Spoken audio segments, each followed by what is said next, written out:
La gourde filtrante Oko, technologie de la NASA, permet à toutes les personnes qui pratiquent un sport de se réhydrater sainement absolument partout. Elle élimine les principaux contaminants néfastes de l'eau du robinet, chlore, pesticides, métaux lourds, médicaments et métabolites, ce qui permet naturellement une meilleure récupération et de l'énergie en plus. Très économique et écologique, 0,07 centimes d'euros par litre, la gourde Oko permet de se passer de bouteilles d'eau. Il n'y a que le filtre à changer tous les 400 litres. What's been preparation for you, been like for you this camp? It's been amazing, man. I got two teammates on the card, Nazim and Dennis Bazooka. So it's like the energy at the gym has been unreal. We all feed off each other, you know, and the slogan all camp has been "Not in our house." You know, Madison Square Garden is our house. We're all New Yorkers, and we're ready to protect our homeland. You're fighting Benoit Saint-Denis, who, after his last performance in Paris, a lot of fans online, they're describing him as one of the most violent fighters just in the division. So I'm curious, when that name came across, a name that probably not a lot of people close to the top 15 or in the top 15 are taking, when his name came across, what went through your mind? It excited me. You know, I was ready to fight anybody at MSG, but when they came with me with Benoit, that I got excited. You know, that's what I want. I want to fight the boogeyman. I want to fight the guys that people don't want to fight.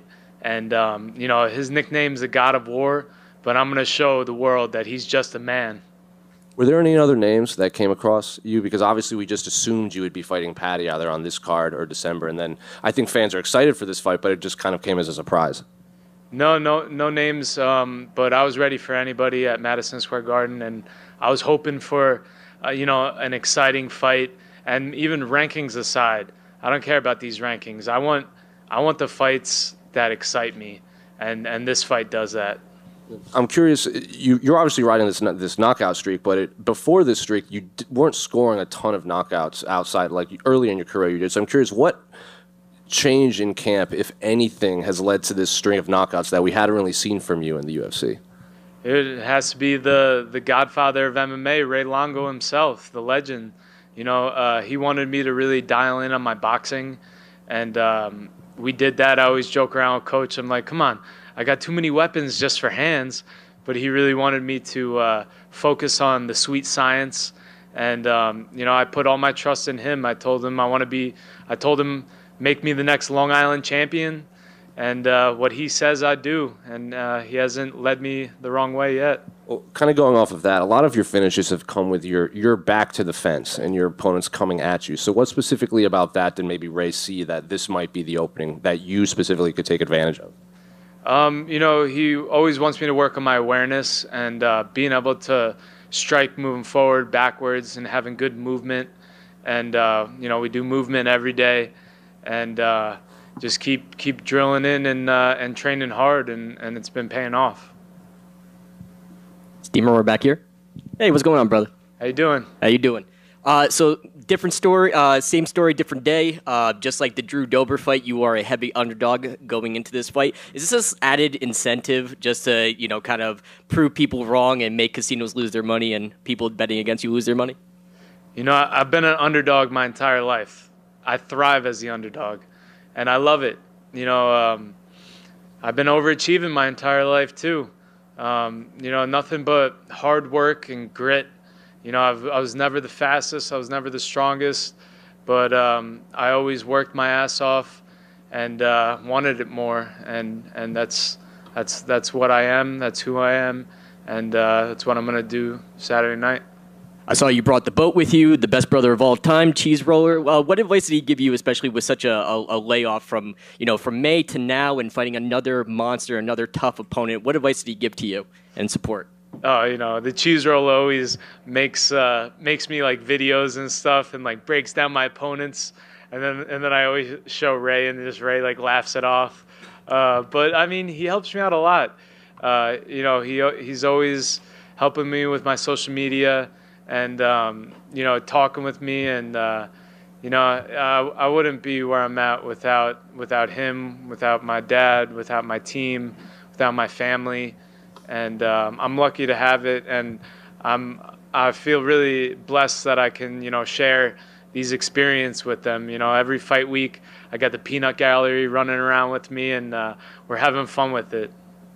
So one more question from me. From your last fight till now, obviously training at Ray Longo's gym, Murder's Row, and you have multiple teammates that are fighting on this card. What tools have you added to your arsenal? Can you give us a preview of coming attractions of what you're going to show off in this next fight?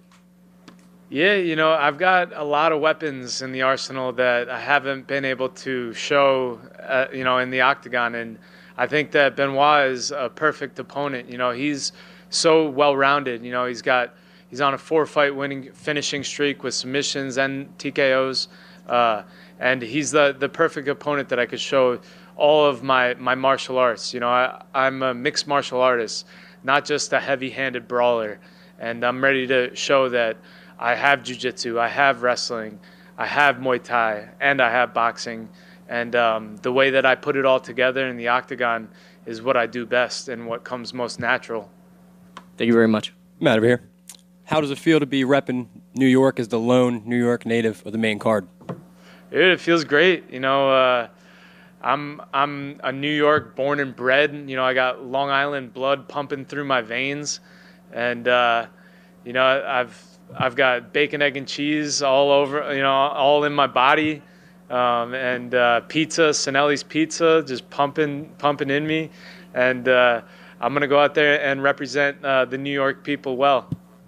And then obviously, man, your opponent can take a lot of damage. I mean, his fight with EDS has been on display. The highlights of him just getting walked down and still standing. So you having knockout power, how do you go up against someone that can maybe take those punches over and over again? Like, what's the game plan if you're not able to shut his lights out? Every fight I'm prepared for a 15-minute war if it needs to be that.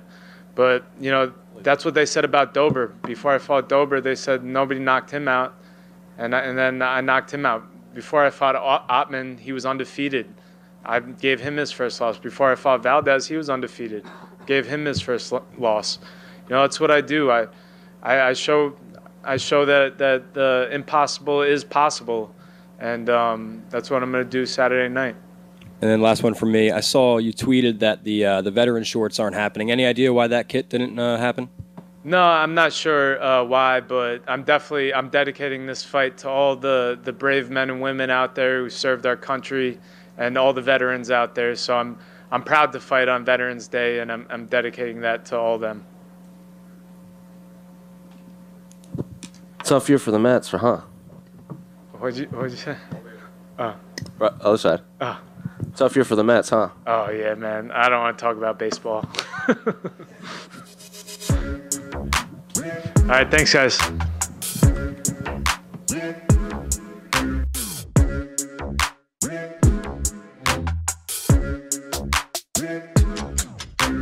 fucking coming for you!